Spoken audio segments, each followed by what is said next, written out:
FM 89.1, Radio Universidad.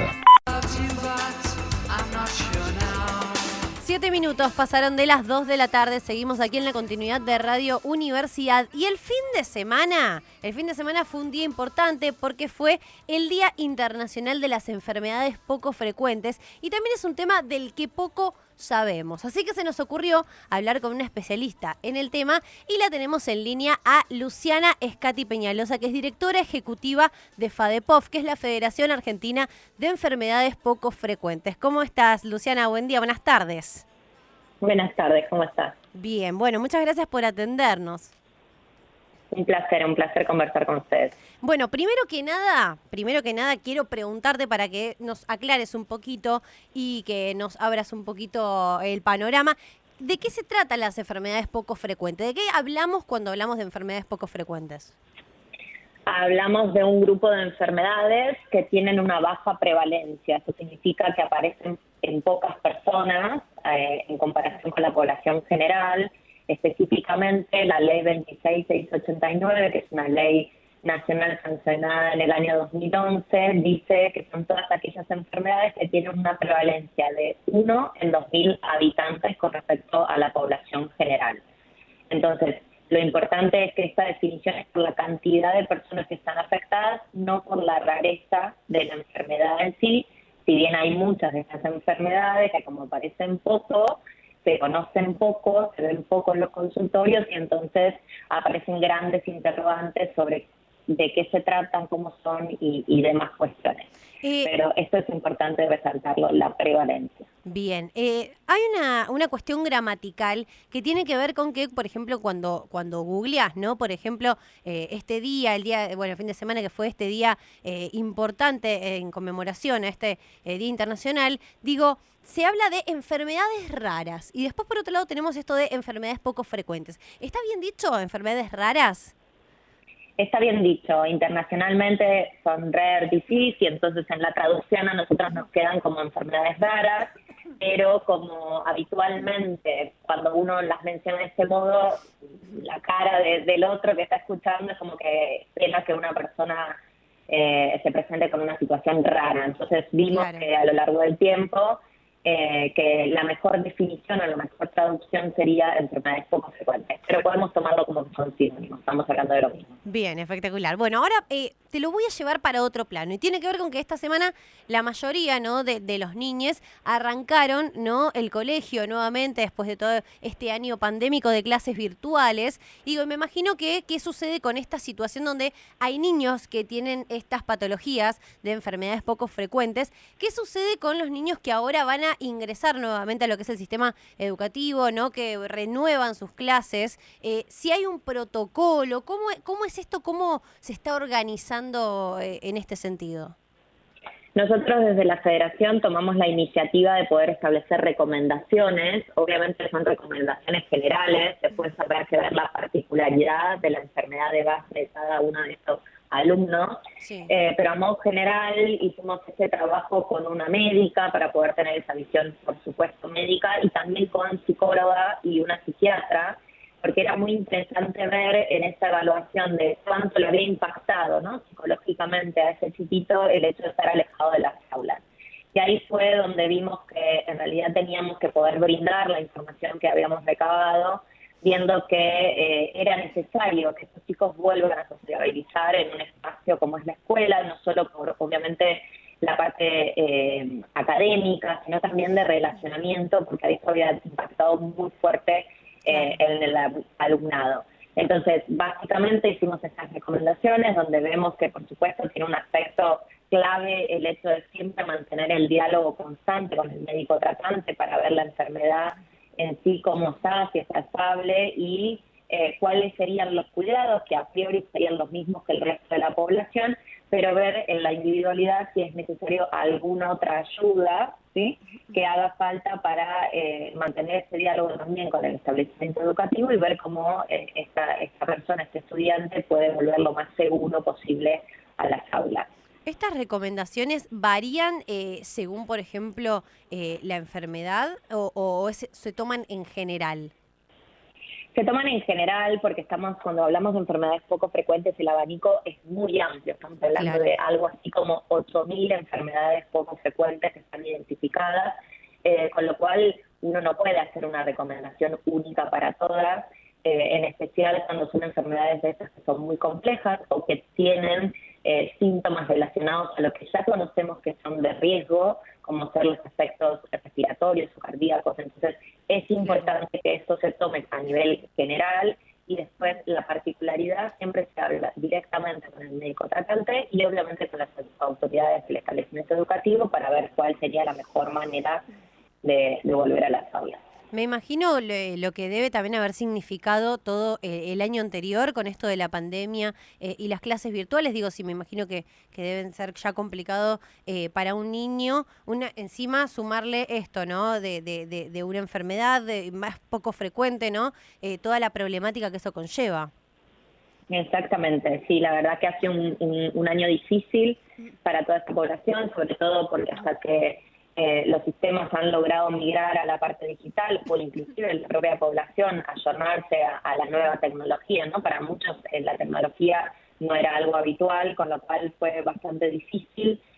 También es cierto que, bueno, si bien la digitalización de la salud viene para quedarse, hay que contemplar que en diferentes rincones del país la conectividad aún no es la deseable. Claro. Y también las cuestiones técnicas, ¿no? Que uno necesita conocer y saber para, bueno, cómo mando la receta, cómo mando las solicitudes y demás.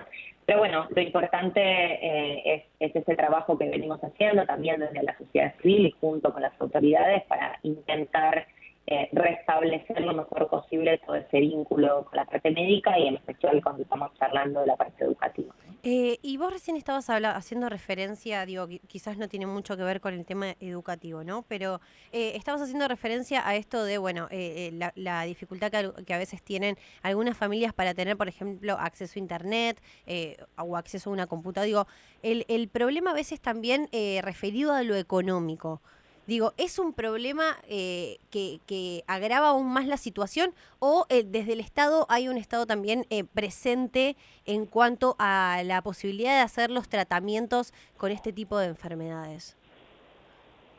Mira, la situación es bastante adversa a modo general. Las enfermedades poco frecuentes, las personas que viven con estas enfermedades, nosotros decimos que todavía son poblaciones desatendidas, que realmente ven vulnerados sus derechos en muchos de los aspectos. Digo, no solo los sanitarios, sino también lo social. Claro. Evidentemente, cuando la cosa se pone un poco más áspera en cuanto a lo económico o lo social, estas cuestiones obviamente se agravan, porque acá lo importante es que la gente sepa y conozca cuáles son sus derechos, que pueda defenderse ante esto. Sí. Es una situación adversa para todos los sistemas de salud y me refiero a nivel global también. Digo, el mundo tiene como desafío el hecho de cómo atender en tiempo y forma a estas poblaciones que realmente suelen estar distribuidas geográficamente en lugares muy dispersos, muy distintos a donde están los profesionales. Y después, concretamente, quizá donde ibas vos con la pregunta, en el acceso, ¿no? A los tratamientos o a las distintas prestaciones que requieren para la atención.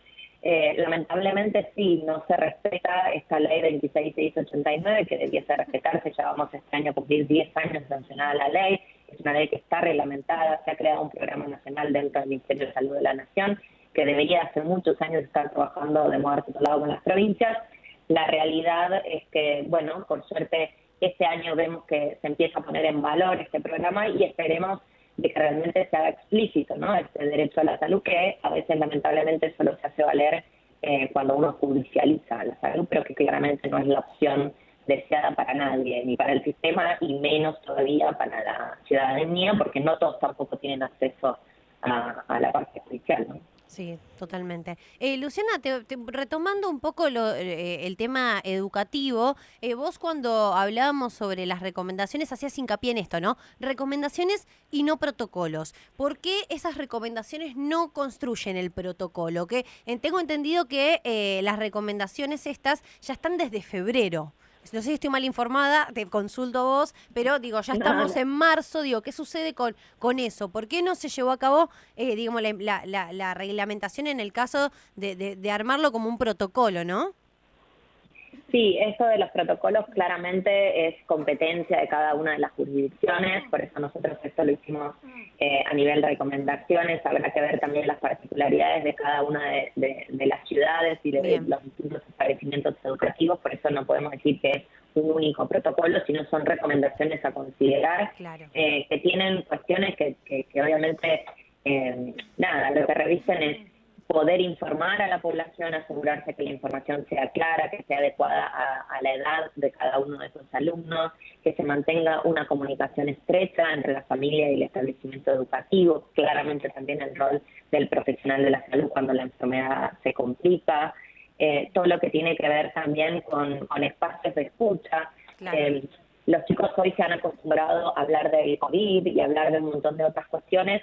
También se ha visto por informes de UNICEF, informes también de la Sociedad Argentina de Pediatría, que hay un gran nivel de incertidumbre, de temor instalado. Entonces es importante que los establecimientos educativos generen un espacio de escucha con los profesionales que tienen en los gabinetes para asegurarse que los chicos tienen la información correcta y si no, rechequearla continuamente, ¿no? Nosotros entendemos que hay también ciertas rutinas que hay que adecuarse, desde cómo salir de casa, cómo trasladarse, el transporte público, evaluar si uno puede ir en un medio privado, como puede ser una bici o incluso caminando.